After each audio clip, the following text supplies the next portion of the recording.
আসসালামু আলাইকুম। এখন বাজে রাত 10:30। তো সবাই কেমন আছেন? তো এখন ক্লাস রেকর্ড করা শুরু করলাম শুধুমাত্র আপনাদের জন্য, এবং বলতে পারেন যে নিবন্ধন 19তম লিখিত যাত্রাটা আমার সাথে আপনি যদি ক্লাসটা দেখে থাকেন তাহলে শুরু করতে যাচ্ছেন। তো ইনশাল্লাহ একদম প্রথম থেকে আমি ডিটেলসে আপনাদেরকে বুঝাবো, এবং কিভাবে পড়লে ভালো রেজাল্ট করা সম্ভব, অর্থাৎ রিটেনে সর্বোচ্চ মার্ক তোলা সম্ভব, এটা আপনারা নিশ্চিত হতে পারবেন। তো যাই হোক, বেশি ফর্মালিটি করবো না, দু একটা কথা বলবো শুরুতে। কারণ আপনাদের যেমন পড়াশোনারও দরকার আছে, তেমনি জানার দরকার আছে, বোঝার দরকার আছে। আপনারা দেখতে পারবেন যে আমি কারো পক্ষে বিপক্ষে বলছি না। রিটেনের জন্য সবাই প্রিলির কোর্স করায়, রিটেনের কোর্স করায়। তো স্টুডেন্টরা আসলে কনফিউজড। আমি একজন নিবন্ধন পরীক্ষার্থী হিসেবে বলতে পারি আমিও কনফিউজড। আমারও মনে হয়, আমি যাদের অনলাইনে দেখি, যে আমার মনে হয় তার কাছ থেকে ক্লাস করলে ভালো হতো, তার কাছ থেকে এই স্যারের কাছ থেকে ক্লাস করলে ভালো হতো। আমি কনফিউশন হয়ে যাই, আমি কি করব কিছুই বুঝতে পারি না। তো এইরকম চিন্তা ভাবনা করে হুট করে একটা কোর্সে জয়েন করবেন না। আমি বলবো, আমার মতামত হচ্ছে এটা, মানে আমরা এমন হয়ে গেছে যে আমরা কোর্স বিক্রি করার জন্য স্টুডেন্টদেরকে পুরো একদম হিপনোটাইজ করে দিই, যে কোর্স করতে হবে, কোর্স না করলে কিছু হবে না। হ্যাঁ, গাইডলাইনের অবশ্যই দরকার আছে, সেই গাইডলাইনটুকু আমি দেওয়ার চেষ্টা করব। আর হয়তো আপনারা মনে করতে পারেন সবাই বিজনেস করে, আমি বিশ্বাস করেন, আমি আমি বিজনেসের কোনো প্ল্যান না আমার। আমি অনলাইনে যে পড়াই, আমার ভালো লাগা থেকে আমি পড়াই। এটা যদি না হতো আমি বিজনেস করতে পারতাম। আমি ফাইনাল ইয়ার, থার্ড ইয়ারের যত কোর্স আছে সব ফ্রি করে দিয়েছি, সব ফ্রি করে দিয়েছি। আমি ইচ্ছা করলে এই যে নিবন্ধনের ক্লাস নিচ্ছি, আমি এখন থেকে একাডেমিক যে ক্লাসগুলো আছে এগুলা কমিয়ে দিব। এখন থেকে আপনাদের সাথে পুরো একদম 19তম নিবন্ধনের যে রিটেনের জার্নিটা আছে, আমি চেষ্টা করবো জার্নিতে থাকার জন্য আপনাদেরকে, এবং পুরোপুরি সম্পূর্ণ ফ্রিতে আমার সাথে আপনারা যদি প্রিপারেশনটা নিতে পারেন, আমি চেষ্টা করবো সেটা অব্যাহত রাখার। আমি সাজেশন অলরেডি কমপ্লিট, আজকে আমার সাজেশন অনুযায়ী ক্লাস করব। তো আজকের ক্লাসটা আমি চেষ্টা করব যত লম্বা হয়। আমি চাইছিলাম যে একটা ক্লাসে একদম আমাদের যে বীজগণিত অংশ আছে, এই বীজগণিত অংশের তিনটা পার্ট, একটা হচ্ছে বাস্তব সংখ্যা, ধারার যোগফল ও রৈখিক সমীকরণের যে ম্যাট্রিক্স এর যে ইয়েগুলো আছে, ম্যাথগুলো আছে এগুলা। তো পুরো চাইছিলাম একটা ক্লাসে বাস্তব সংখ্যাটা পুরো ক্লিয়ার করে দিব। তো আমি সাজেশনে বাস্তব সংখ্যার জন্য 30টা ম্যাথ, প্রাইমারি ভাবে 30টা ম্যাথ সাজেশন করেছি। তো মোটামুটি এই 30টা ম্যাথ আপনার প্রথমে করতে হবে। আর আমি যেটা করবো আজকে সেটা হচ্ছে স্কুলে সহকারী শিক্ষকের জন্য। তো স্টেপ বাই স্টেপ আমি আপনাদেরকে বোঝাবো যে এইভাবে পড়তে হবে, বা আমি এইভাবে পড়তেছি আপনারা এইভাবে পড়েন। তো পেইড কোর্স আমি এখন করাবো না ইনশাল্লাহ, পরবর্তীতে। তো বেশি কথা বলবো না, আজকে অনেক লম্বা ক্লাস হবে, খাতা কলম নিয়ে বসে যান। যখন আপনাদের কষ্ট হবে, ক্লান্ত হবে, তখন একটু স্কিপ করবেন। আমি যেহেতু রেকর্ডেড আকারে দিচ্ছি, কোনো সমস্যা নেই। ইউটিউব, ফেসবুক পেজে ক্লাসগুলো থাকবে, এবং সকল আপডেট পাওয়ার জন্য আমার যে প্রোফাইলটা আছে তৌহিদুল ইসলাম, এখানেও আপনারা একটু ফলো দিয়ে রাখবেন। আচ্ছা, আমি সাজেশনটা এই ক্লাস যখন দেখবেন ততক্ষণে আপনি হাতে পেয়ে যাবেন আমার পেজ থেকে এবং ইউটিউব চ্যানেল থেকে, আমার প্রোফাইল থেকে, সব জায়গা থেকে। আচ্ছা, এখন আমরা এট ফার্স্ট যেটা আলোচনা করব, আমাদের 4টা বিভাগ। আমাদের লিখিতর জন্য বিভাগ কয়টা? বিভাগ বিভাগ হচ্ছে ক বিভাগ, খ বিভাগ, গ বিভাগ।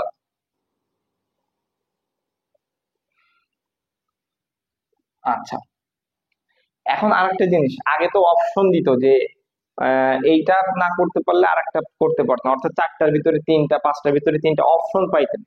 সো এখন কিন্তু কোনো অপশন নাই, সো আপনার খুব হেভি প্রিপারেশন নিতে হবে। সো এটা মাথায় রাখবেন, খুব হেভি প্রিপারেশন না নিলে আপনি কিন্তু ভালো মার্কস তুলতে পারবেন না। আর অঙ্কগুলো বারবার প্র্যাকটিস করতে হবে আপনার, তাহলে প্র্যাকটিস করলে খুব ভালোভাবে আপনি সেটা আপনার আয়ত্তে আসবে। এবং আমি চেষ্টা করব যে আপনাদেরকে সহজ করে বোঝানোর জন্য। এবং অনেকেই আছেন যে first year, second year subject গুলো খুব ভালোভাবে পারেন, ভালোভাবে দখলে আছে। আচ্ছা, এখন ক বিভাগে যেটা আছে এটা হচ্ছে বীজগণিত অংশ। ক বিভাগে কি আছে? আচ্ছা, বীজগণিত অংশ। তারপরে কি আছে? জ্যামিতি, ক্যালকুলাস,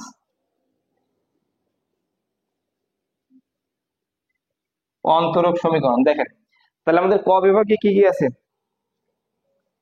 অন্তরক সমীকরণ, তাই না? এখানে সাধারণ অন্তরক সমীকরণ আর কি। তাহলে ক বিভাগে আছে বীজগণিত অংশ। এখানে আবার তিনটা পার্ট আছে, তাই না? এখানে তিনটা পার্ট, তিনটি টপিক,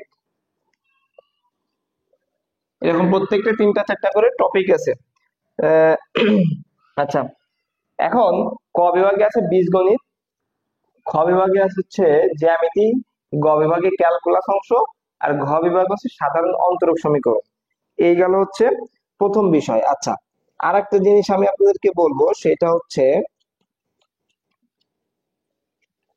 মূল যে কথাটা, মূল যে কথা সেটা, আপনার কি কি বই লাগবে সহকারী শিক্ষকের জন্য?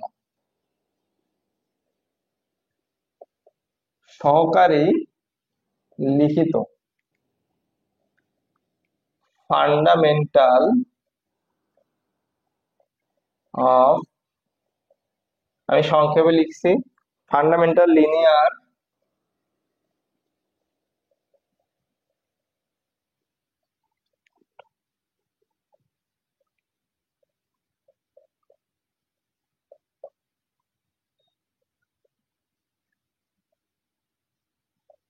Analytic and vector geometry calculus one, মানে অ্যাডভান্স ক্যালকুলাস ওয়ান যেটা, এরপর আছে অর্ডিনারি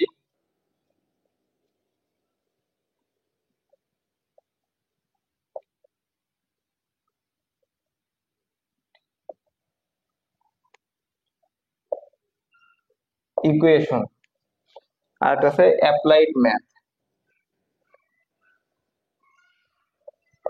এটা আর বাকি এটা আছে অ্যাপ্লাইড ম্যাথ।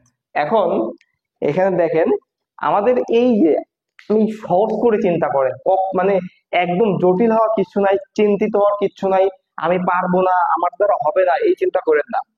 এমনও মানে হইতে পারে আপনি অনার্স থেকে পাস করেন না, ফার্স্ট ক্লাস পান না, সেকেন্ড ইয়ার উঠছেন, সেকেন্ড ইয়ার থেকে থার্ড ইয়ার ফার্স্ট ক্লাস পান না, পান নাই বা পাওয়ার দরকার নেই, আপনার তো পড়া আছে নাকি বেসিক। আপনি first year, second year, third year, fourth year masters করছেন বা কেউ অনার্স শেষ করছেন, তো আপনাদের তো জ্ঞান আছে মাথায়, আপনারা সব শেষ করে আসছেন। এইটা যখন ফার্স্ট ইয়ার সেকেন্ড ইয়ারে করছেন, ফার্স্ট ইয়ার যখন করছেন তখন আপনার second year third year final ইয়ারের ম্যাথ গুলো আপনি করেননি, তখন আপনার ব্রেনটা ছিল কাঁচা। আপনি কি করছেন? সেকেন্ড ইয়ারে যখন উঠছেন তখন একটু ব্রেনটা পাকা হয়েছে, থার্ড ইয়ার করছেন, ফোর্থ ইয়ার করছেন, মাস্টার্স করছেন, তো এখন আপনার ব্রেনটা পুরো পেকে গেছে না? তো আগে যতটুকু বুঝতেন, এখন যদি এই ম্যাথ গুলো আবার করতে বসেন, তাহলে এটা এটা কি হবে? আপনি আরো খুব সহজে এটা বুঝতে পারবেন, আপনার মগজে এটা খুব সহজভাবে ক্যাচ করবে। তো চিন্তিত হওয়ার কিচ্ছু নাই, ক্লাসগুলো আমার সাথে করা শুরু করেন। এবং আমি বলবো যে আপনারা কিন্তু আমার একজন, আমি যদি পরীক্ষার কথা চিন্তা করি, আপনারা আমার একজন কি কম্পিটিটর, আমার একজন কম্পিটিটর। কিন্তু আমাকে কম্পিটিটর না মনে করে আমাকে আপনারা মনে করেন যে আপনার বন্ধু, আপনার শিক্ষক। আমার সাথে আপনারা প্রিপারেশন শুরু করেন। আমার যারা পেইড কোর্সের স্টুডেন্ট আছে বা যারা আমার ফ্রি কোর্স করে, একাডেমিক যেগুলো আছে third year fourth year masters এর, তারা জানেন আমি যেভাবে পড়াই, আমার পড়ানোর যে প্রসেসটা, আমি ব্যবসায়িক পণ্য মতো আমি পড়াই না, আমি কোর্স বিক্রি করা আমার ধান্দা না। যদি কোর্স বিক্রি করার ধান্দা থাকতো তাহলে আমি যে প্রিভিয়াস কোর্স গুলো আছে এগুলো ফ্রি করতাম না। আমি আবারও বলতেছি, আমি এই যে নিবন্ধনের জন্য অনেক স্টুডেন্ট আছে আমাকে নক করে, আমি যদি 10 জন স্টুডেন্ট নিয়ে শুরু করতাম, এটা পাবলিসিটি করলে আমি হিউজ মনে করেন যে স্টুডেন্ট পাইতাম। আমি এটাও করি, দেখেন অনার্স এর আমি যদি ইয়ে করতাম, সিস্টেম করতাম যে আমি একটা ধরেন যে আমি অ্যাপ্লাইড ম্যাথের যেটা আছে, আমি ফাইনাল ইয়ার যে অ্যাপ্লাইড ম্যাথ আছে, আমি কি করি প্রত্যেকটা ব্যাচের জন্য আলাদা আলাদা ভাবে ক্লাস করে সাজেশন করে। আমি কি করতে পারতাম, অ্যাপ্লাইড ম্যাথের পুরা বইয়ের জন্য আমি হাইয়েস্ট 40টা ক্লাস করতে পারতাম। এই 40টা ক্লাস আমার ক্লাস নেওয়া লাগতো না, এই 40টা ক্লাসই আমি কি করতাম, প্রত্যেকবার বিক্রি করতাম। আমি যেটা করি, আমি প্রত্যেকবার সাজেশন করি, সাজেশন আকারে আমি ক্লাসগুলো সেট করে প্লে লিস্ট করে আমি এইভাবে কোর্স করে। তো এখন আমার বর্তমানে শুধু মাস্টার্স এর কোর্স আছে, মাস্টার্স এ যারা পড়তেছেন তারা মাস্টার্স এর পড়াশোনার পাশাপাশি নিবন্ধন প্রস্তুতিটা নিতে পারেন আমার সাথে, এবং সর্বোত্তম হেল্প আমি করবো ইনশাল্লাহ।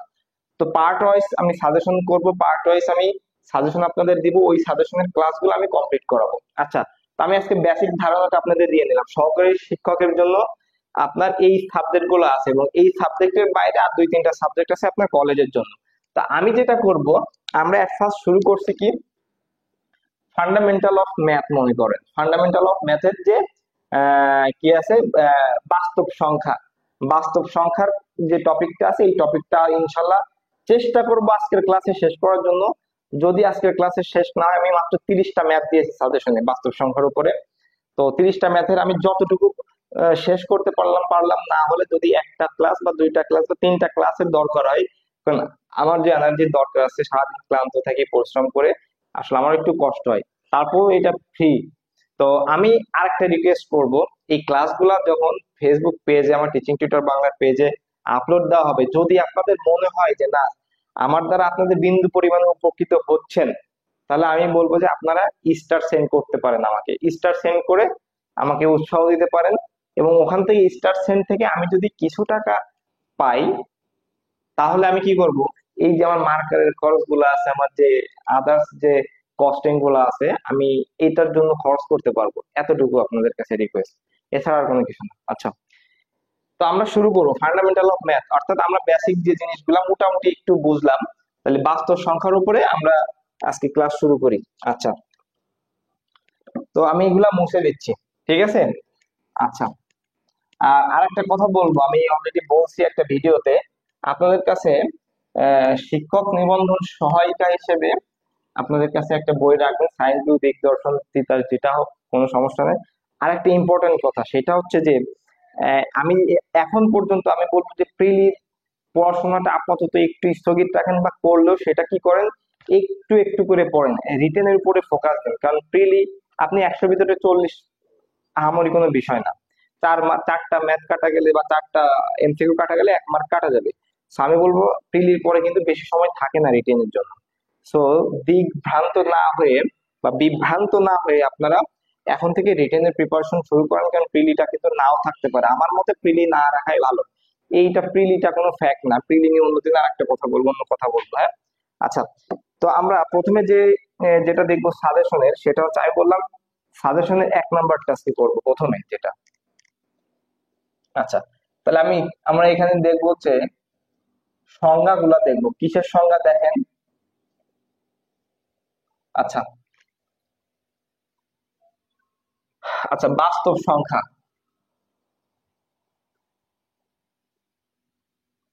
আচ্ছা, বাস্তব সাজেশন আমি বলবো যে প্রত্যেকের হাতে কিন্তু আমার এই যে সাজেশনটা আছে, এইটা প্রিন্ট দিয়ে সাথে রাখবেন প্রত্যেকে, বা হাতে লিখে পারেন, আমার তো কোনো কথা নাই। ক্লাস যখন আমি করাচ্ছি, আমি কিন্তু বোর্ডে লিখে দিচ্ছি না, তো সাজেশনটা হাতে রাখবেন। আচ্ছা, বাস্তব সংখ্যা। এখন বাস্তব সংখ্যা আমরা জানি যে রিয়েল নাম্বার, তাই তো, রিয়েল নাম্বার অর্থাৎ শূন্য ও ঋণাত্মক,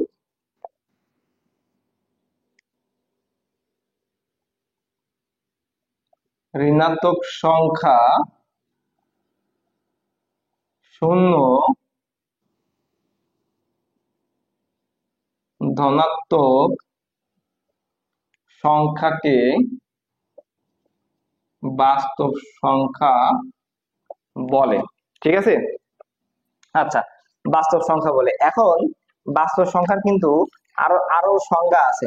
বাস্তব সংখ্যার কি আরো সংজ্ঞা আছে, অর্থাৎ কোন সংখ্যার বর্গ মানে যে সকল সংখ্যার বর্গ অঋণাত্মক, যে সকল সংখ্যার অথবা যে সকল সংখ্যার বর্গ অঋণাত্মক, তাকে কি বাস্তব সংখ্যা বলে। যে সকল সংখ্যার বর্গ অঋণাত্মক, এখন আপনি চিন্তা করেন, দেখেন ঋণাত্মক সংখ্যা, বাস্তব সংখ্যা অর্থাৎ ঋণাত্মক সংখ্যা হতে পারে, -2 হতে পারে, তাই না। -2 কে আমি যদি বর্গ করি, যে সকল সংখ্যার বর্গ অঋণাত্মক অর্থাৎ ধনাত্মক, তার মানে এটা কি দেবে, +4 হয়ে যাবে। অর্থাৎ এটা একটা কি বাস্তব সংখ্যা না, এটা। তাহলে যে কোনো একটা সংখ্যা আপনি লিখবেন। আচ্ছা, বাস্তব সংখ্যাকে দ্বারা প্রকাশ করা হয়, ঠিক আছে। আচ্ছা, তাহলে আমরা এটা আমাদের গেল, এরপর একটা দেখি স্বাভাবিক সংখ্যা।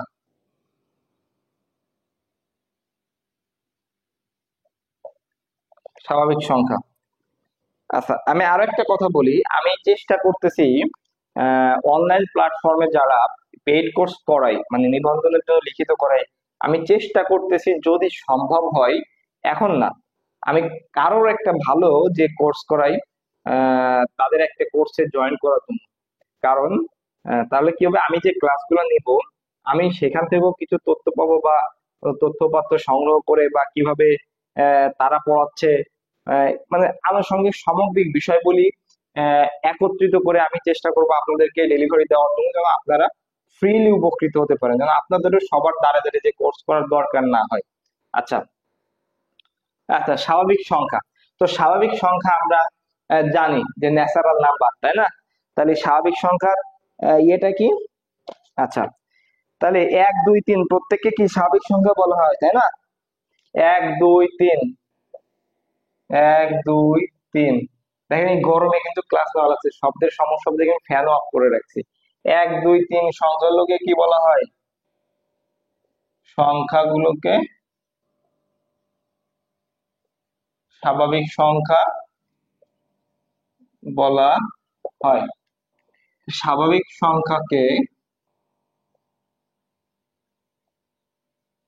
সংখ্যাকে n দ্বারা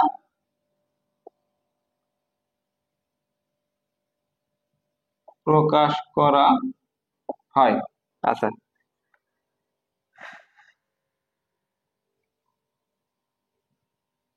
স্বাভাবিক সংখ্যার কিন্তু একটা সংজ্ঞা আছে। স্বাভাবিক সংখ্যার একটা সংজ্ঞা আছে, তো সংজ্ঞাটা আমি পরে বলতেছি।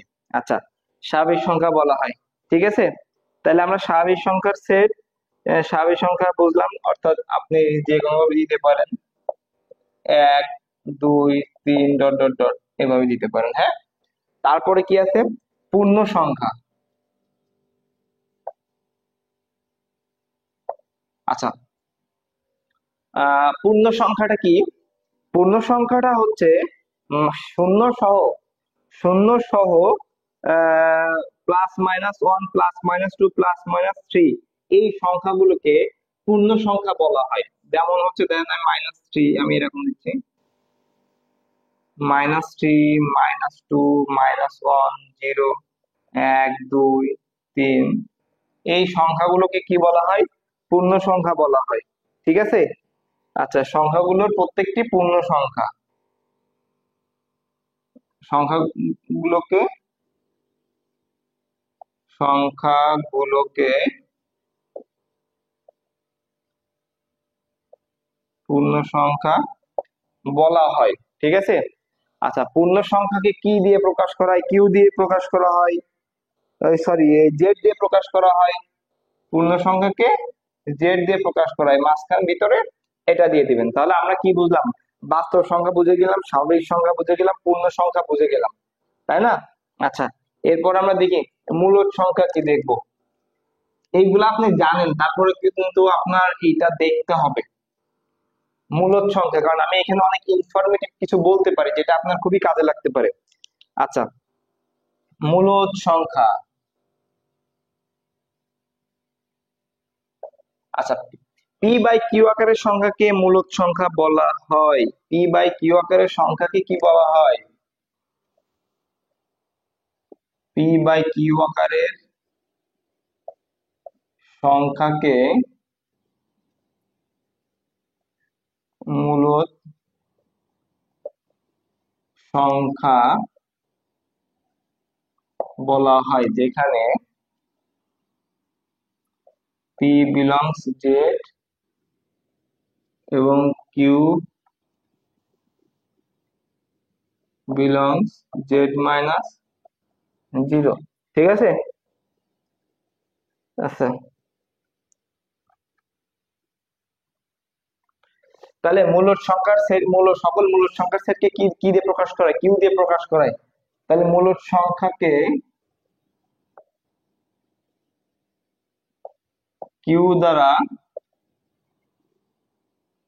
প্রকাশ করা হয়, অর্থাৎ কিউ সমান P by Q, P by Q. ঠিক আছে, অর্থাৎ P belongs Z, Q belongs Z minus zero. অর্থাৎ আপনি Q belongs Z minus zero বা কিউ বিলংস আপনি কি লিখতে পারেন, সরি কিউ বিলংস হচ্ছে আপনি এন লিখতে পারেন, অর্থাৎ জিরো বাদ দিলে আপনার বাকিটা হচ্ছে কি স্বাভাবিক সংখ্যা। ঠিক আছে, অর্থাৎ জিরো তো আর স্বাভাবিক সংখ্যা না। তাহলে এইটা গেল হচ্ছে আপনার মূলদ সংখ্যা। এখন মূলদ সংখ্যা যদি এইটা হয়, তাহলে যেটা মূলদ নয় সেটাই কি হবে, অমূলদ সংখ্যা হবে। আচ্ছা,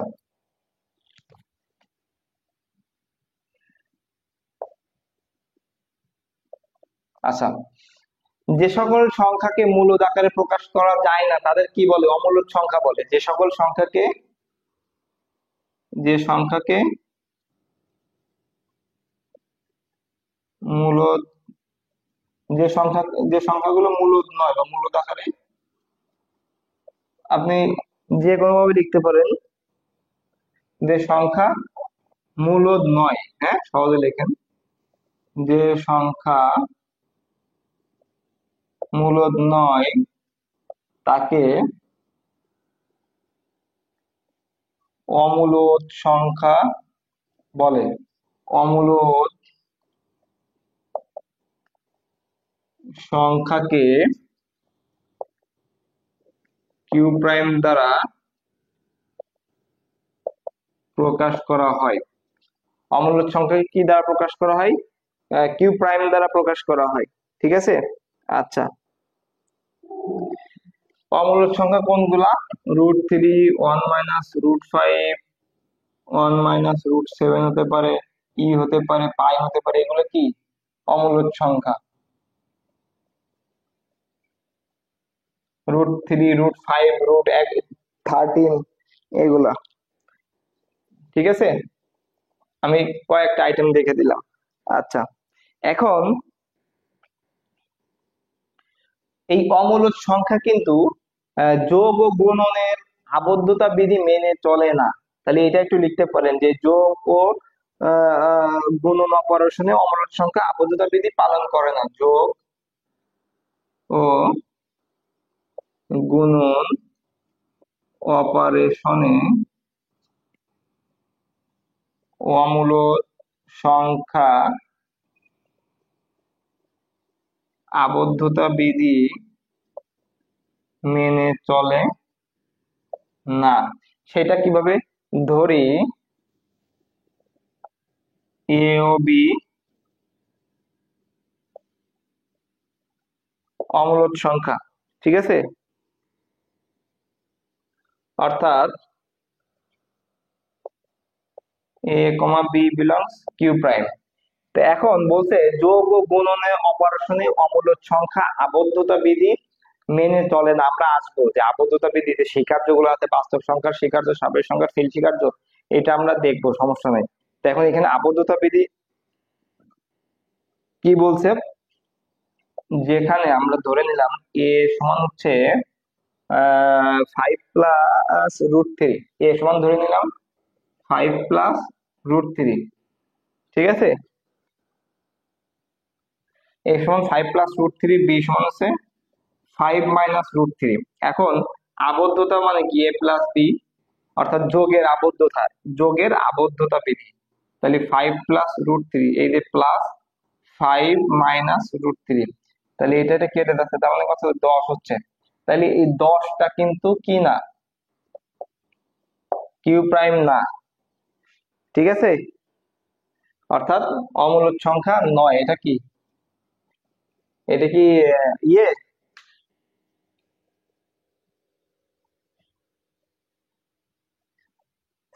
আচ্ছা, এরপরে গুণনের ক্ষেত্রে কি হবে, এ বি, অর্থাৎ 5 + √3, 5 - √3, তাহলে 5 × 5 = 25, আর √3 করলে 3 হয়, 25 থেকে 3 বাদ দিলে কত হচ্ছে আপনার 22 হচ্ছে।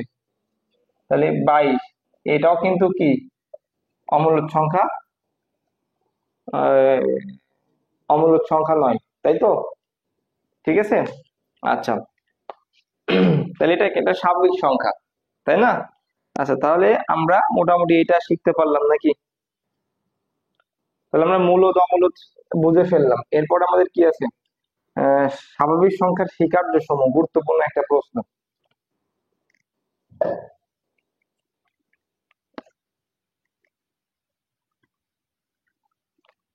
তাহলে আমরা কিন্তু প্রথম ক্লাসে যেটা করতেছি সেটা হচ্ছে বেসিক জিনিস করতেছি কিন্তু আমরা। এরপর আমরা দেখবো কি, 1 নম্বরেই আমি দিয়েছি স্বাভাবিক সংখ্যার স্বীকার্য সমূহ। আচ্ছা, স্বাভাবিক সংখ্যার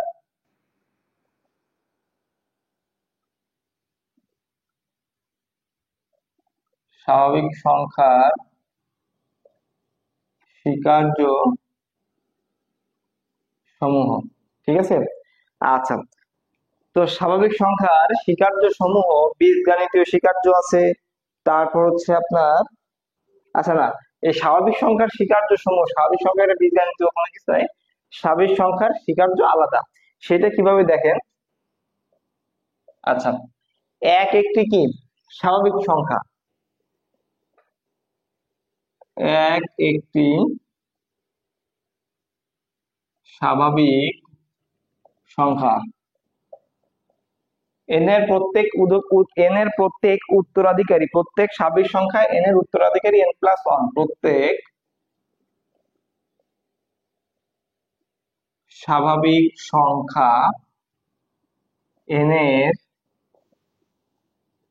উত্তরাধিকারী n+1, অর্থাৎ একের পরবর্তী সংখ্যাকে উত্তরাধিকারী মানে পরবর্তী, উত্তরাধিকারী মানে কি পরবর্তী, পরবর্তী প্রজন্ম, আমার উত্তরাধিকারী সূত্রে আমার সন্তান আমার সম্পত্তির মালিক হিসাবে এরকম উত্তরাধিকারী। তাহলে এন এর উত্তরাধিকারী n+1, এন এর পূর্বসূরি কি হবে n-1। তাহলে এই প্রত্যেক স্বাভাবিক সংখ্যা এন এর উত্তরাধিকারী n+1। আচ্ছা, প্রত্যেক স্বাভাবিক সংখ্যা, তাহলে দুইটি স্বাভাবিক সংখ্যার উত্তরাধিকারী, দুইটি স্বাভাবিক সংখ্যা সমান হলে তাদের ইহার উত্তরাধিকারী, ইহার কি হবে, পরস্পর উত্তরাধিকারী সমান হলে ওরা পরস্পর সমান হবে। এবার লিখতে হবে দুইটি স্বাভাবিক সংখ্যার উত্তরাধিকারী সমান হলে উহারা পরস্পর সমান হবে, উহারা পরস্পর, তাহলে আমি আবার বলছি, এক একটি স্বাভাবিক সংখ্যা, প্রত্যেক স্বাভাবিক সংখ্যায় এন এর উত্তরাধিকারী n+1, দুইটি স্বাভাবিক সংখ্যার উত্তরাধিকারী সমান হলে উহারা পরস্পর কি হবে, সমান হবে। এক ব্যতীত প্রত্যেক স্বাভাবিক সংখ্যা এন এর, এক ব্যতীত প্রত্যেক স্বাভাবিক সংখ্যা অপর একটি স্বাভাবিক সংখ্যার উত্তরাধিকারী, এক ব্যতীত প্রত্যেক স্বাভাবিক সংখ্যা, এক ব্যতীত প্রত্যেক স্বাভাবিক সংখ্যার উত্তরাধিকারী, এক ব্যতীত ও অপর একটি স্বাভাবিক সংখ্যার এক ব্যতীত প্রত্যেক স্বাভাবিক সংখ্যা অপর একটি স্বাভাবিক সংখ্যার উত্তরাধিকারী, এক ব্যতীত প্রত্যেক স্বাভাবিক সংখ্যা অপর একটি স্বাভাবিক সংখ্যার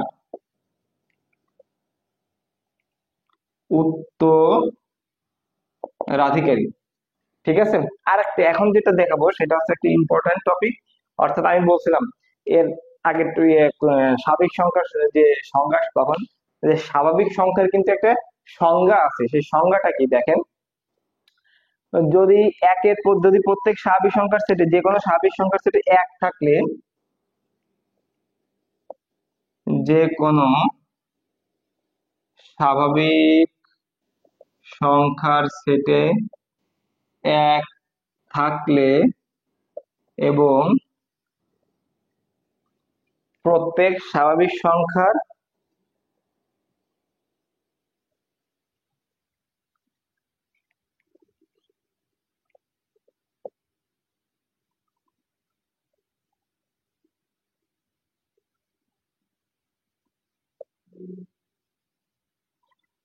যে কোনো স্বাভাবিক সংখ্যার সেটে এক থাকলে এবং যে কোনো দেন, এবং যে কোনো স্বাভাবিক সংখ্যা কে এর উপস্থিতিতে তার উত্তরাধিকারী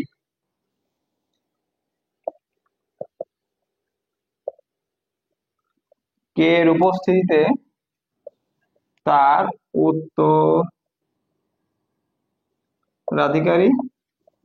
কে প্লাস ওয়ান হলে তাকে স্বাভাবিক সংখ্যা বলে। যে কোনো স্বাভাবিক সংখ্যার সেটে এক থাকলে এবং যে কোনো স্বাভাবিক সংখ্যা কে এর উপস্থিতিতে তার উত্তরাধিকারী কে প্লাস তার উত্তরাধিকারী কে প্লাস ওয়ান হলে তাকে স্বাভাবিক সংখ্যার সেট এন বলা হয়। তাকে স্বাভাবিক সংখ্যার সেট ইয়ে করে লেখে, তাকে স্বাভাবিক সংখ্যার সেট এন ইকুয়াল এক দুই তিন ডট ডট ডট এগুলা বলা হয়। অর্থাৎ কোনো স্বাভাবিক সংখ্যার সেটে এক থাকলে এবং যে কোনো স্বাভাবিক সংখ্যা কে হলে মানে কে প্লাস ওয়ান, আপনি কে এর মান যদি ওয়ান হয় তাহলে ওয়ান প্লাস ওয়ান টু, কে এর মান যদি টু হয় টু প্লাস ওয়ান সমান থ্রি, ওয়ান টু থ্রি, এইভাবে আপনি সামনের দিকে আগাইতে পারবেন, সেটা বলছি। ঠিক আছে? আচ্ছা, তাহলে স্বাভাবিক সংখ্যার স্বীকার্য সমূহ আমরা শিখে ফেললাম। এরপরে আমরা দেখব যে বাস্তব সংখ্যার উপসেটের ঊর্ধ্বসীমা ও নিম্নসীমা কি।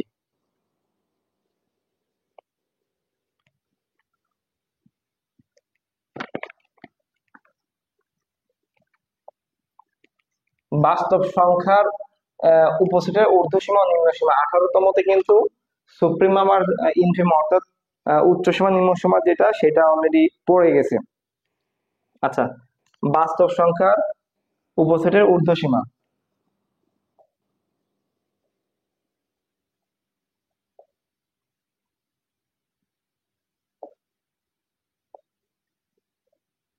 ঊর্ধ্বসীমা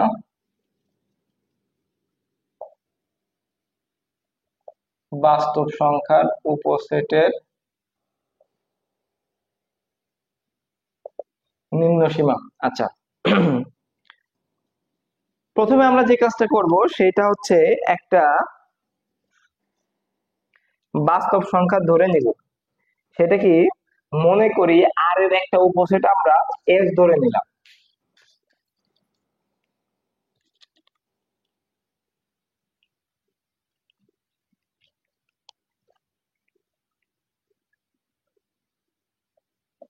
মনে করি একটি বাস্তব সংখ্যা আর মনে করি আর এর একটি,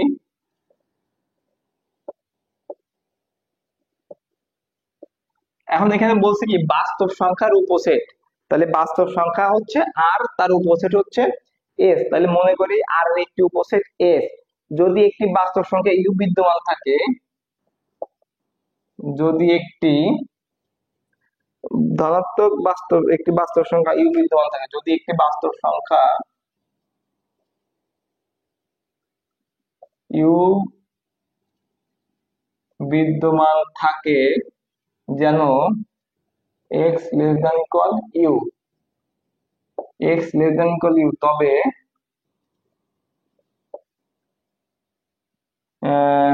x less than equal u for all x belongs S. আচ্ছা, for all x belong S, তবে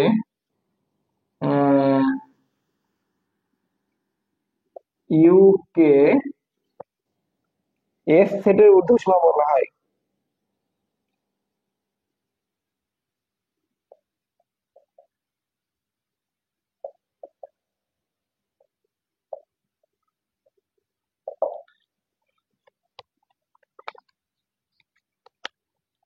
এটা বুঝতে পারছেন তো নাকি?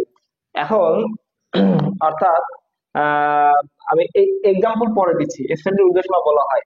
আচ্ছা, এস সেটের ঊর্ধ্বসীমা ইউ হলে ইউ অপেক্ষা বড় প্রত্যেক বাস্তব সংখ্যায় এস সেটের ঊর্ধ্বসীমা, ইউ ঊর্ধ্বসীমা হলে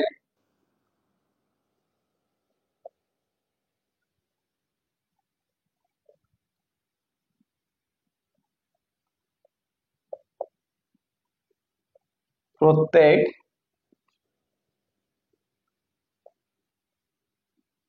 বাস্তব সংখ্যায় এস সেটের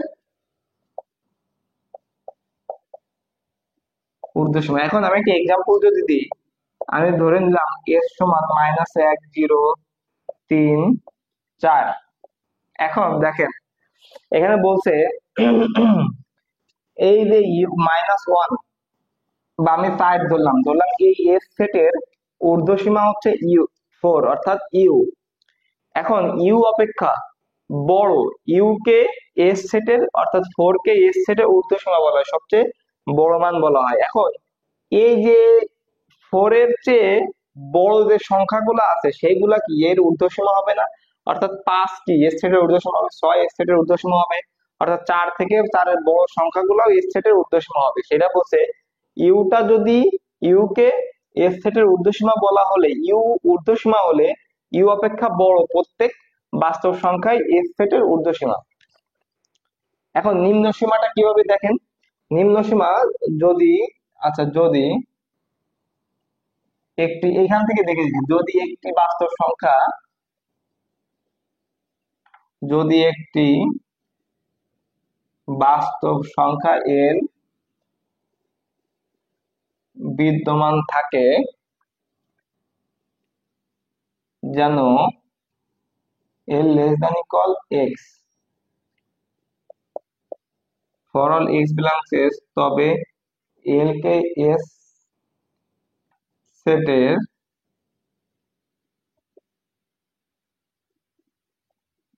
নিম্নসীমা বলা হয়। এল অপেক্ষা, আমি সংক্ষেপে লিখতেছি, ছোট প্রত্যেক বাস্তব সংখ্যায় এস সেটের, আচ্ছা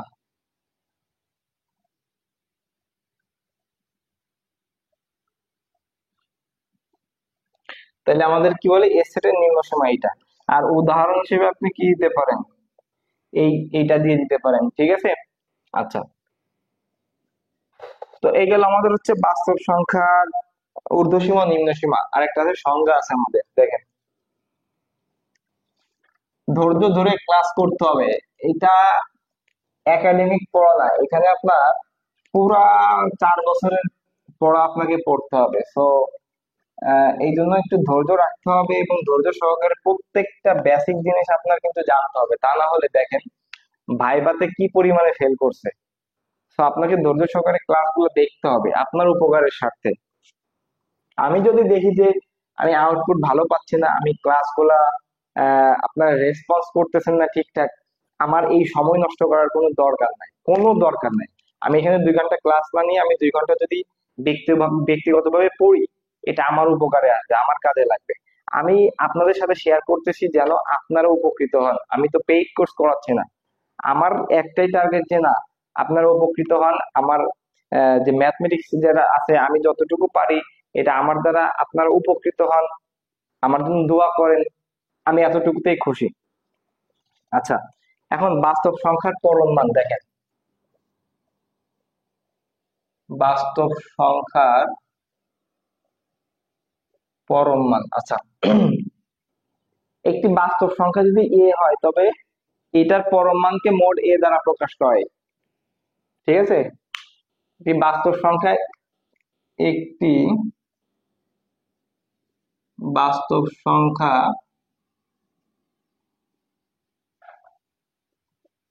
এ এর পরম মানকে মোড এ দ্বারা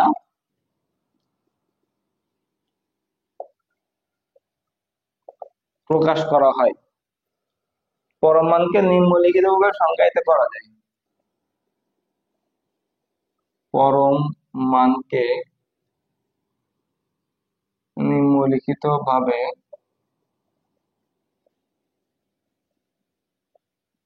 সংজ্ঞায়িত করা যায়, সেটা কিভাবে দেখেন, এ যখন এ গ্রেটার দেন জিরো, জিরো যখন এ ইকুয়াল জিরো, মাইনাস এ যখন এ লেস দেন জিরো, ঠিক আছে। এইটা হচ্ছে পরম মান। তাহলে এইটা গেল হচ্ছে আমাদের বাস্তব সংখ্যার পরম মান। আর একটা জিনিস দেখেন, এই যে যেটা আছে, এইটাকে, এইটা আর এটা কিন্তু সমান কেন? এই রুট স্কোয়ার উঠে গেল, মোড এ কে আপনি করলে কি হবে, এ পাবেন। So mode root over a square, এইটার মান যা, মোড এ এর মান কিন্তু একই। আচ্ছা, তাহলে আমরা সাজেশনের যে 1 নাম্বারটা আছে এটা কমপ্লিট। এবার আমরা 2 নম্বরে যাব। হ্যাঁ, আচ্ছা 2 নাম্বারটা দেখাই দিলে, সরি 2 নাম্বারটা দেখায়, 2-এ যাবো তারপর 3-এ যাবো। আচ্ছা, এখন এখানে 2-এ কি বলছে সাজেশনে দেখি।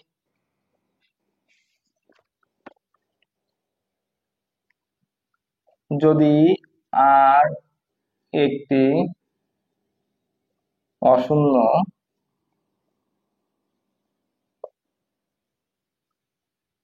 মূলদ সংখ্যা এবং এক্স একটি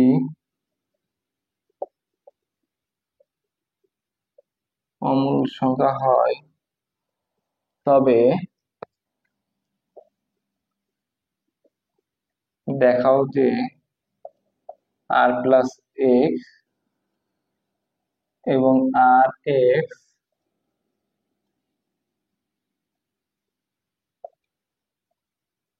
অমূল সংখ্যা।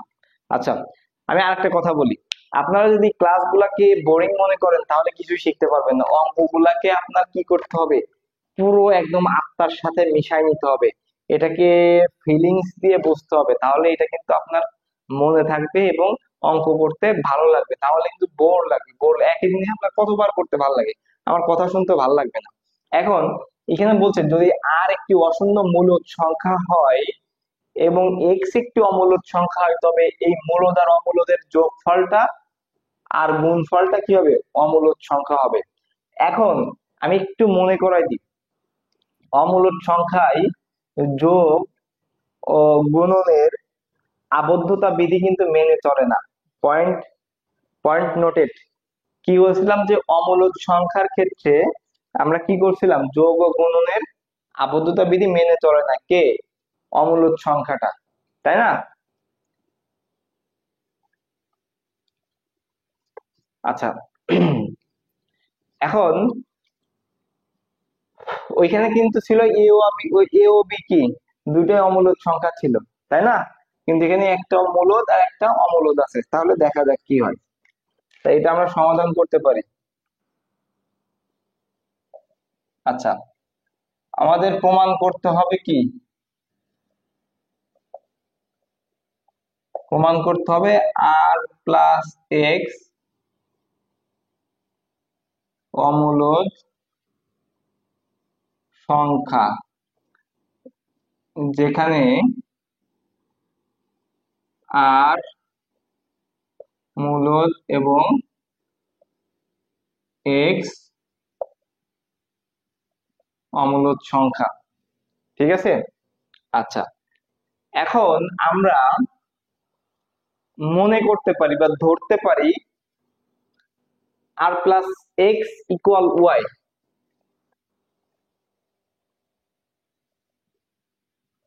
যেখানে ওয়াই হচ্ছে, আচ্ছা আমরা প্রথমে ধরে নিই যে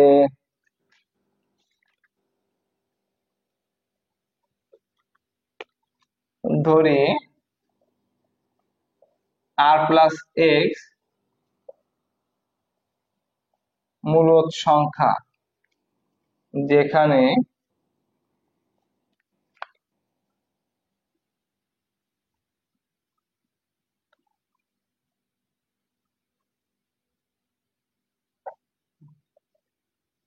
এবং আর প্লাস এক্স ইকুয়াল ওয়াই, ধরে নিলাম আর প্লাস এক্সটা মূলদ সংখ্যা এবং আর প্লাস এক্স ইকুয়াল ওয়াই। এখানে ওয়াইটা কি, আর প্লাস এক্স যদি মূলদ হয় তাহলে ওয়াইটাও কি হবে, মূলদ হবে। ঠিক আছে।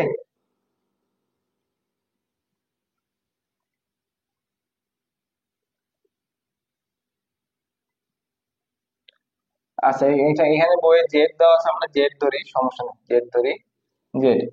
তাই লিখতে পারি যেহেতু আর এক্স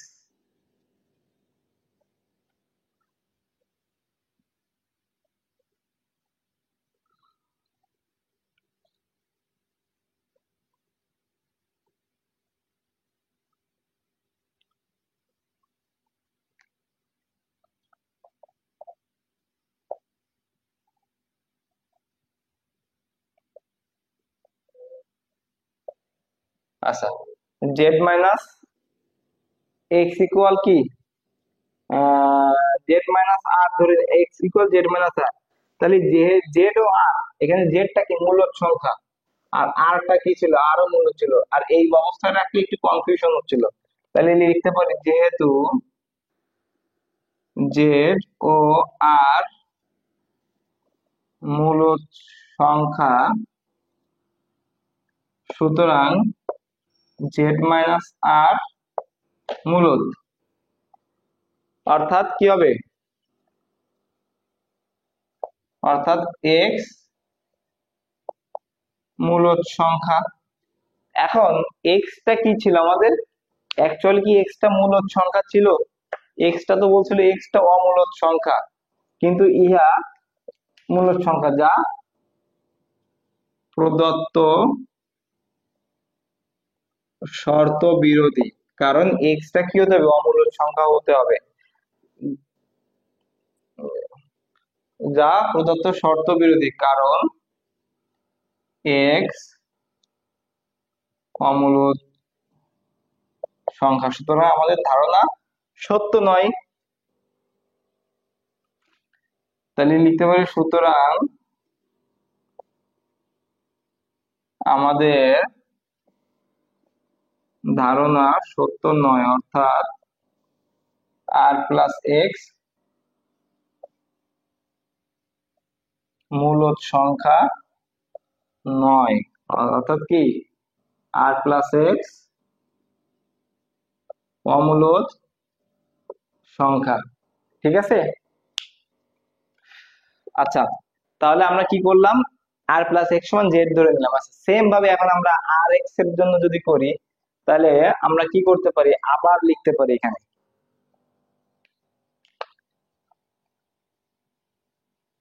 আবার ধরি আর এক্স ইকুয়াল ওয়াই, যেখানে দেন ওয়াই মূলদ সংখ্যা। ঠিক আছে। তাহলে এখানে যদি আমি এক্স এর মানটা বের করি, ওয়াই বাই আর, যেহেতু ওয়াই ও আর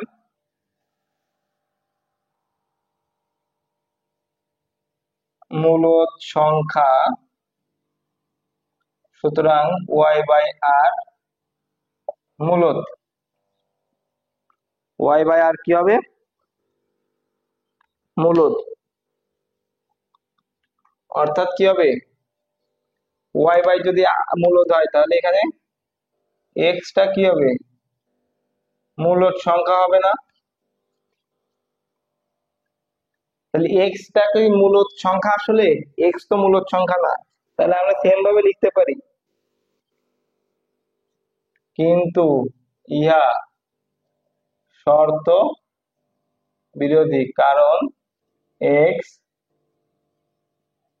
অমূলদ সংখ্যা, অর্থাৎ আর এক্স অমূলদ সংখ্যা। ঠিক আছে। তাহলে আমাদের সাজেশনের 2 নম্বরটা কমপ্লিট, এটা একটু বাসায় প্র্যাকটিস করবেন আর বোঝার চেষ্টা করবেন, দেখেন একই ফরম্যাটে, কিন্তু একটু ব্যাখ্যা করতে হবে, মূলত অমূলত বুঝতে হবে। আচ্ছা, তাহলে আমরা কি করছিলাম, আমরা তো কিন্তু এই যে মনে রাখছিলাম যে অমূলদ সংখ্যায় আহ, আবদ্ধতা বিধি কিন্তু আবদ্ধতা ও যোগ ও গুণনের আবদ্ধতা বিধি অমূলদ সংখ্যা মেনে চলে না, এটা মনে রাখতে হবে। আর এখানে ওইটা না ইউজ করলে হবে, কারণ এখানে দুইটাই কিন্তু অমূলদ না, একটা অমূলদ একটা মূলদ। আচ্ছা, আমরা তিন তিন নাম্বার যাই।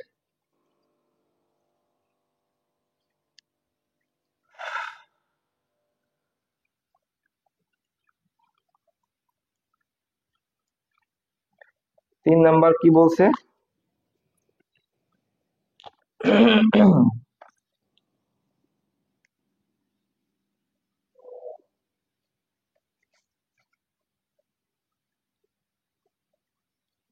দেখাও যে √2 √3 √13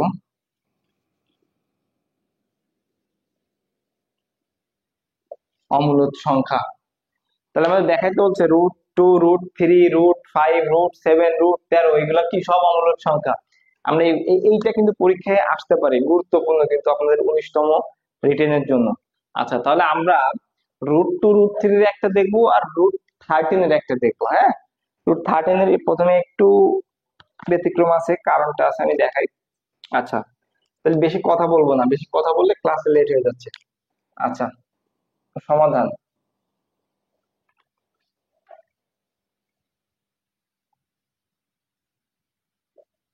আচ্ছা,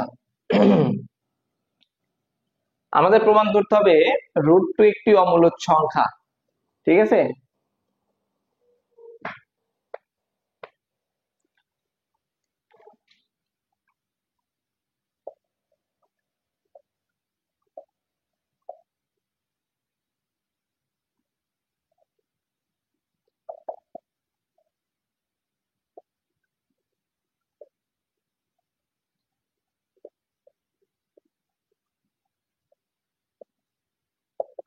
দেখেন আমরা কি ধরে নিলাম, আমরা ধরে নিলাম হচ্ছে √2 একটা মূলদ সংখ্যা এবং √2 ইকুয়াল p/q।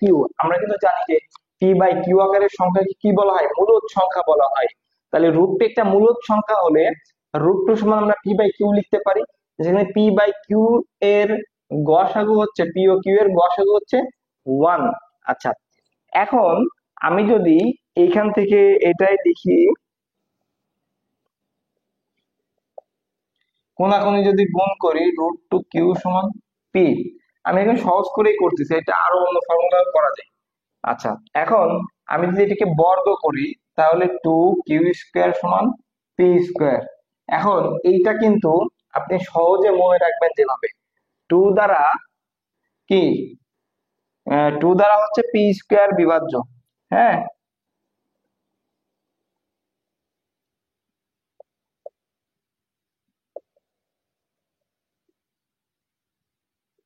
p বিভাজ্য, 2 দ্বারা p বিভাজ্য। আচ্ছা, এরপর এটাকে যদি আপনি বর্গ করেন এটা সমান আমরা কিউ ধরে নিতে পারি।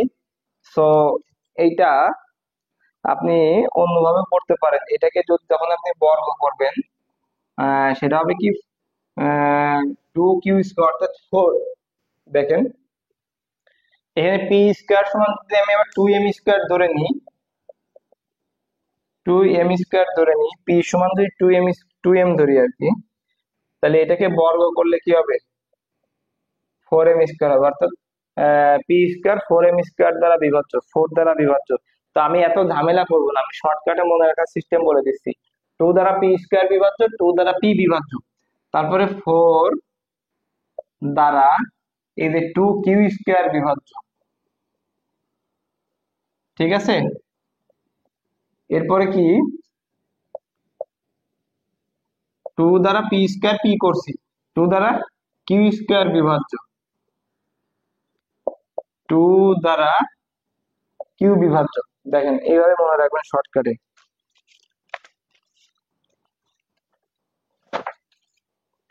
ঠিক আছে, 2 দ্বারা q বিভাজ্য।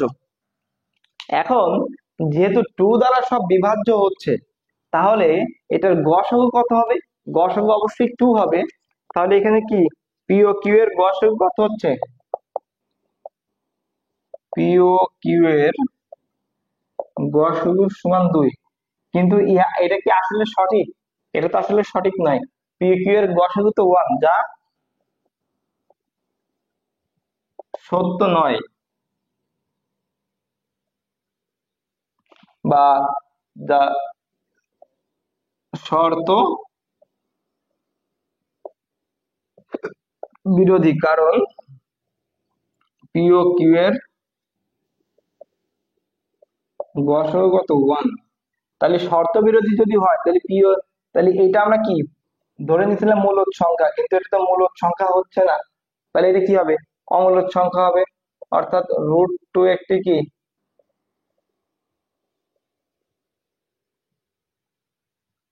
অমূলদ সংখ্যা। আচ্ছা, তাহলে √2, √3, √5, √7 সেম ভাবে করবেন। এখন আমরা আসবো 10-এর উপরের যে সংখ্যাটা আছে, আমরা 13 যদি বলে, তাহলে আমরা 13 কিভাবে করবো দেখেন।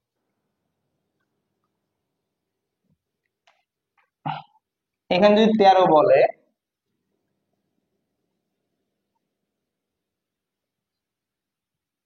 13-র প্রথম আমাদের একটু কাজ আছে দেখেন। এটার প্রথম অংশ দেখেন, লিখতে হবে 13-র আগের সংখ্যা যদি আমি ধরি, 3 স্কোয়ার সমান 9, √13 স্কোয়ার করলে হচ্ছে 13, 4 স্কোয়ার করলে হচ্ছে 16। তাহলে আহ আহ 3, 13-এর আগের সংখ্যা কত? 3। √13 এর মান 3 অপেক্ষা বড়, 4 অপেক্ষা ছোট, তাই না? বড় √13 এর মান কত? 3 অপেক্ষা বড়, 4 অপেক্ষা ছোট, অর্থাৎ √13 এর মান 3 ও 4 এর মধ্যবর্তী কোনো বাস্তব সংখ্যা। √13 এর মান 3 ও 4 এর মধ্যবর্তী কোনো বাস্তব সংখ্যা। কিন্তু 3 ও 4 এর মধ্যবর্তী যদি কোনো বাস্তব সংখ্যা হয়, তাহলে সেটা কি একটা পূর্ণ সংখ্যা হবে। অর্থাৎ +1 -1 যে কোনো কিছু হতে পারে, 0 +2 -2 +3 -3 এরকম কোনো একটা কিছু। তাহলে √13 কি একটা পূর্ণ সংখ্যা। √13, সরি, না না, এটা ভুল বললাম। এটা যদি মধ্যবর্তী সংখ্যা হয়, তাহলে এটা কি, এটা ভগ্নাংশ হতে পারে, 3.5, 3.6, 3.7। তাহলে এটা কি একটা মূলদ সংখ্যার মতো হয়ে যাচ্ছে, অর্থাৎ পয়েন্ট চলে আসছে, তাহলে এটা পূর্ণ সংখ্যা নয়। তাহলে √3 একটি পূর্ণ সংখ্যা নয়, √3 পূর্ণ সংখ্যা নয়। √3 পূর্ণ সংখ্যা, √13, √13টা কি পূর্ণ সংখ্যা নয়। তাহলে এখন কি করতে হবে, তাহলে ধরে নিব। এরপর এইটা প্রথমে করবেন, তারপর ধরি √13 মূলদ সংখ্যা।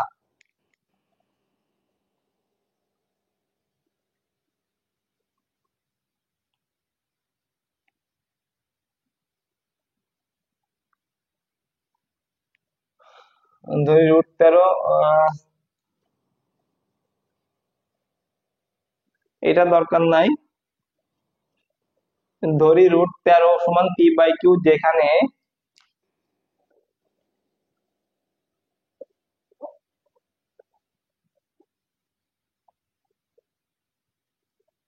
√13 সমান p/q, যেখানে p ও q টা কি স্বাভাবিক সংখ্যা, যেখানে p ও q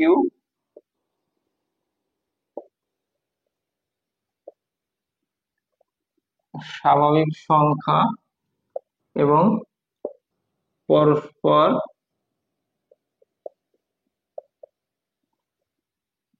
সহমৌলিক।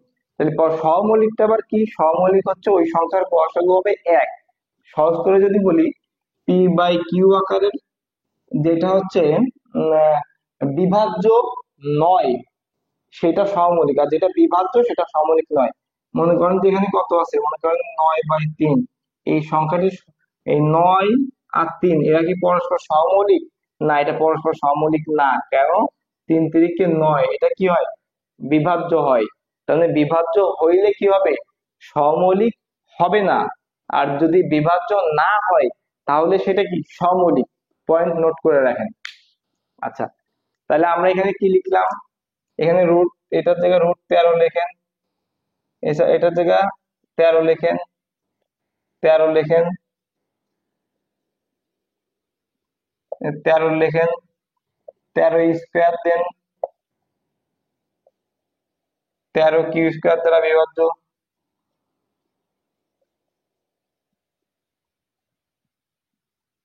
ঠিক আছে।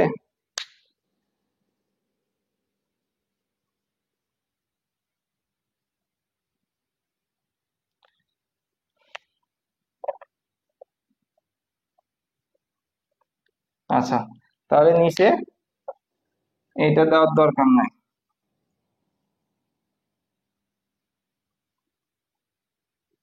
তাহলে এখানে লিখে দিবেন, এখানে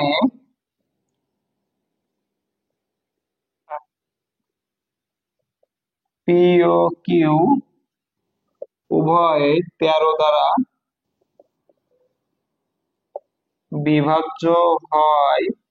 দেখেন 13 দ্বারা যদি বিভাজ্য হয় তাহলে কি সেটা সমমৌলিক? বিভাজ্য হয়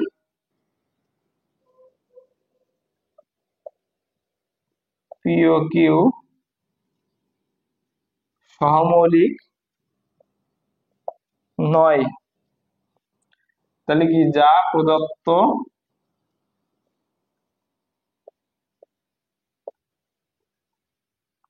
শর্ত বিরোধী। কেন? আমরা ধরে নিয়েছিলাম পি ও কিউ পরস্পর সহমৌলিক, কারণ পি ও কিউ পরস্পর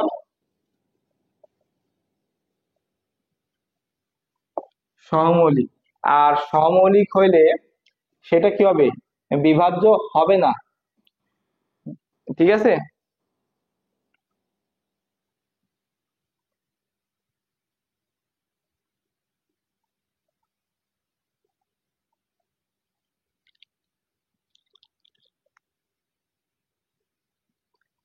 তাহলে পি ও কিউ পরস্পর সহমৌলিক, কারণ ইহা প্রদত্ত শর্ত বিরোধী, কারণ পি ও কিউ পরস্পর সহমৌলিক। আর সহমৌলিক হইলে সেটা কি হবে? সহমৌলিক হইলে সেটা বিভাজ্য হবে না। যদি বিভাজন না হয় তাহলে সেটা কি? মূলদ সংখ্যা।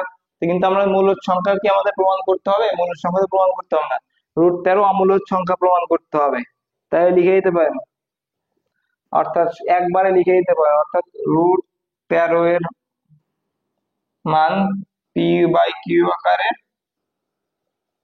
হতে পারে না। অর্থাৎ √13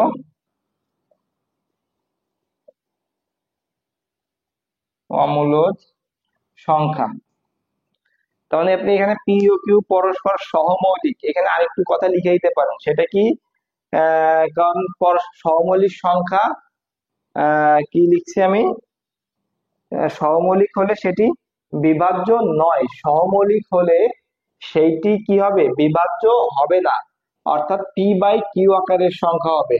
আর পি বাই কিউ আকারের সংখ্যাকে কি বলা হয়? মূলদ সংখ্যা বলা হয়। তার মানে √3 এর মান আমরা পি বাই কিউ ধরে নিছি, তো এই আকারের কখনো হবে না। যদি পি বাই কিউ আকারে সেটা মূলদ সংখ্যা হবে, কিন্তু এটা মূলদ সংখ্যা নয়, সুতরাং √13 কি অমূলদ সংখ্যা। ঠিক আছে। আচ্ছা, তাহলে আমাদের এটা প্রমাণ হয়ে গেল। এরপরটা আমরা দেখি।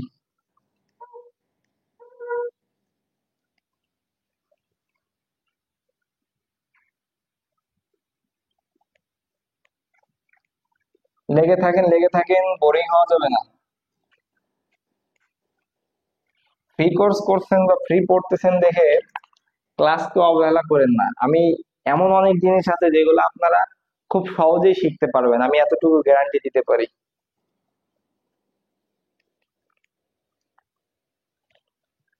দেখেন বেসিক করাচ্ছি, আমার মনে হয় না যে 30টা ম্যাথ আসলে কয়েকটা ক্লাসে শেষ করতে হবে। এটা খুবই কষ্টদায়ক, খুবই কষ্টের। বেসিক কথা বলতে বলতে দেরি হয়ে যাচ্ছে। আচ্ছা, এরপর আমরা আসি বাস্তব সংখ্যার বীজগাণিতীয় স্বীকার্যগুলো লিখো। এরপরে কিন্তু আরো অনেক কিছু শেখার আছে, এরপর যে ম্যাথ গুলো আসতেছে অনেক কিছু শেখার আছে, টেকনিক আছে। এরপরের ম্যাথটা দেখি। সাজেশনের 4 নাম্বার,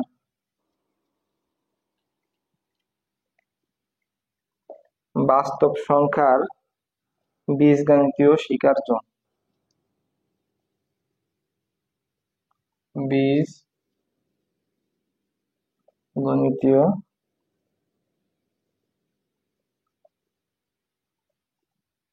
স্বীকার্য।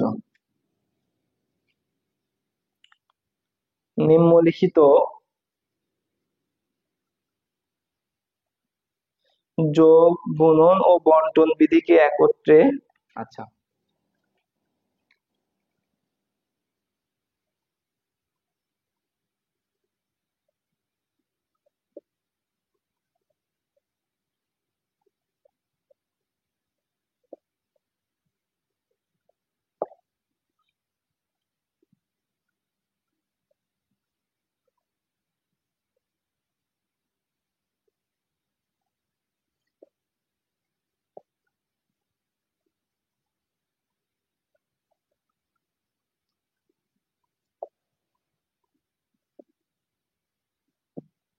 তাহলে বলছে নিম্নলিখিত বাস্তব সংখ্যার নিম্নলিখিত যোগ গুণন ও বন্টন বিধিকে একত্রে বাস্তব সংখ্যার বীজগাণিতীয় স্বীকার্য বলে।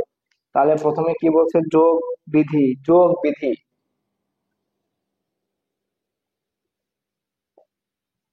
যোগ বিধি এটা হচ্ছে A1 A2 A3 A4 A5 A6 আবদ্ধতা বিধি, সংযোজন বিধি, আবদ্ধতা বিধি, সংযোজন বিধি, অভেদকের অস্তিত্ব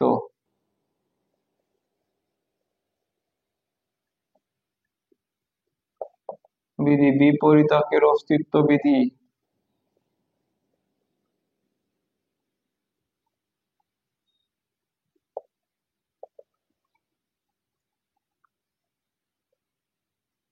বিনিময় বিধি,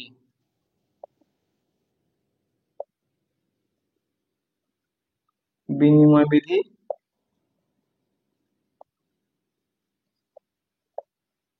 অনন্যতা বিধি।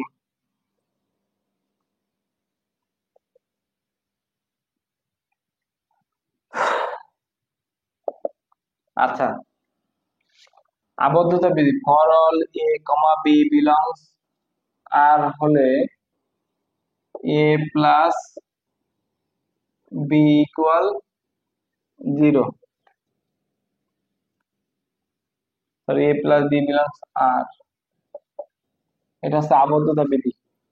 সংযোজন বিধি কি, for all A comma b comma c belongs R হলে a plus b plus c, তাহলে a plus b plus c, অর্থাৎ তিনটা হলে একটা a plus b, a plus b কি করবে, এইটা সংযোজন সংযোজন অবস্থায় থাকবে, পরবর্তীতে বিটা সির সাথে সংযুক্ত হবে, সেটা বলতে সংযোজন বিধি। অভেদকের অস্তিত্ব বিধি, অভেদকের অস্তিত্ব, অভেদকের অস্তিত্ব হচ্ছে there exist zero belongs R, there exist zero belongs R, এটা একটু মনে রাখতে হবে, যেটা ভুল হয়ে যায়। যেন এ প্লাস জিরো সমান জিরো প্লাস এ সমান a, for all a belongs আর, ঠিক আছে।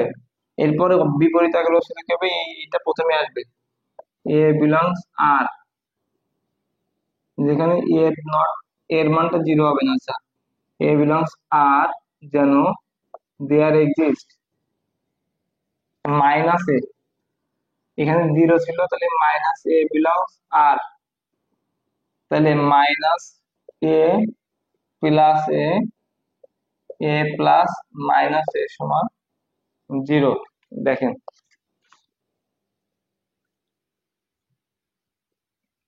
ঠিক আছে। তাহলে আমি দেখেন জিরো বিলংস আর জন্য a plus zero equal zero plus a সমান a, for all a belongs R, a belongs আরটাকে আমি প্রথমে নিয়ে আসছি, there exist zero belongs R ছিল, there exist minus a belongs R লিখছি, পরে মাইনাস এ প্লাস এ সমান plus a, a plus minus a. আচ্ছা, এটা গেল বিনিময় বিধি কি, বিনিময় মানে কি, আমি আপনাকে একটা কিছু দিব, বিনিময়ে আপনি আমাকে কিছু দিবেন, এটা বলছে বিনিময় বিধি। আচ্ছা,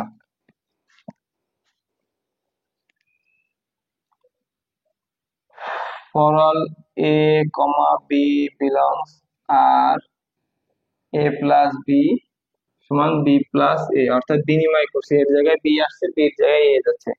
অনন্যতা বিধি, for all A comma b comma c comma d belongs R হলে আর এবং a equal b, a equal b equal c equal d, a equal b আর সি ইকুয়াল ডি হলে এ প্লাস সি সমান বি প্লাস ডি, এটা হচ্ছে অনন্যতা বিধি। এরপর যোগ বিধি, এরপর কি গুণ বিধি, M1 M2 M3 M4, M5, M6।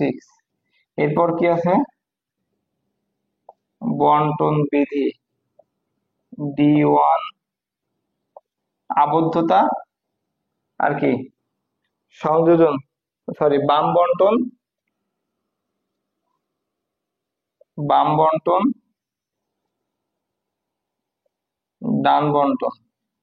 ঠিক আছে, অর্থাৎ for all A comma B belongs, R হলে আহ,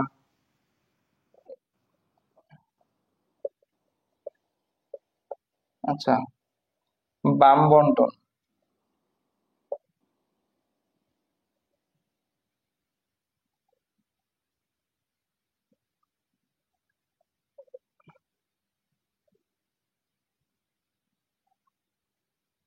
এ, বাম বাম বন্টন মানে কি, বাম পাশে বন্টন হবে, a b plus a c, for all A comma b comma c belongs R. ডান বন্টন তার মানে a plus b, a b plus a c, এভাবে।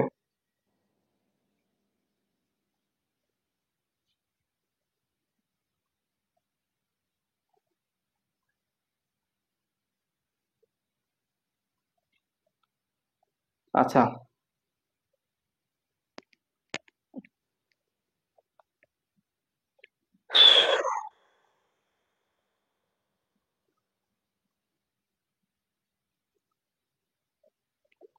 এরপরে আমাদের যে এটা আছে, এটা সেম ভাবে এখানে কি হবে, এখানে তো জাস্ট ডট যোগ ছিল, এখানে আমরা কি লিখবো, গুণ লিখবো, এছাড়া আর কোনো কিছু না। আর আমাদের যে অবেদকের অস্তিত্ব অর্থাৎ M3 আর M4, এখানে অবেদকের অস্তিত্ব কি হবে, এখানে দেয়ার এক্সিস্ট ওয়ান বিলংস, আর যেন দেয়ার ইজ ওয়ান বিলংস, তার মানে হচ্ছে এ ইন্টু ওয়ান সমান ওয়ান ইন্টু এ সমান এ হবে, ফর অল এ বিলংস আর। আর বিপরীতকের অস্তিত্ব এ বিলংস আর, এখানে এর মান কিন্তু জিরো হবে না, যেন দেয়ার এক্সিস্ট এ ইনভার্স,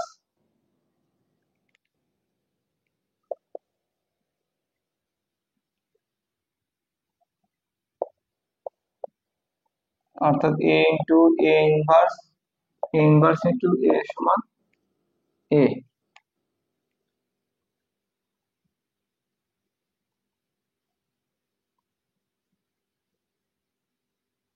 তো ওয়ান ওয়ান ওয়ান। আর বাকি যেটা M5 M6, এটা কিন্তু যোগের জায়গায় গুণ দিবেন, আর কোনো কাজ নাই। ঠিক আছে, যোগের জায়গায় এসি ইকুয়াল বিডি, শুধু যোগের জায়গায় গুণ হবে, মানে কিছুই হবে না। ওকে, অর্থাৎ এরকম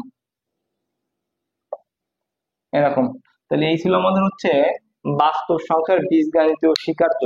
এখন আমাদের যে 5 নম্বর যেটা আছে, পাঁচ নম্বর যেটা আছে, এটা হচ্ছে বাস্তব সংখ্যার ফিল স্বীকার্য, বাস্তব সংখ্যার ফিল স্বীকার্য। তাহলে নিম্নলিখিত যোগ ও গুণন বিধিকে একত্রে একত্রে বাস্তব সংখ্যার ফিল স্বীকার্য বলা হয়। তাহলে এখানে জাস্ট কি হবে, এই যে অনন্যতা বিধিটা আছে, এই অনন্যতা বিধিটা কি করবেন, এই বন্টন বিধিটা বাদ দিবেন, আর হচ্ছে অনন্ত বিধি বাদ দিবেন, দিলে যেটা থাকবে সেটা হচ্ছে কি, বাস্তব সংখ্যার ফিল স্বীকার্য। ঠিক আছে, আচ্ছা, তাহলে অলরেডি কিন্তু 1 ঘন্টা 15 মিনিটের ক্লাস হয়ে গেছে, আপনাদের জানি বোর্ড লাগতেছে। তো আমার মনে হয় যে আজকের পর্যন্ত এখানে এই ক্লাসটা শেষ করলে ভালো হয়। এর পরবর্তীতে আমরা সাজেশন 6 থেকে করব।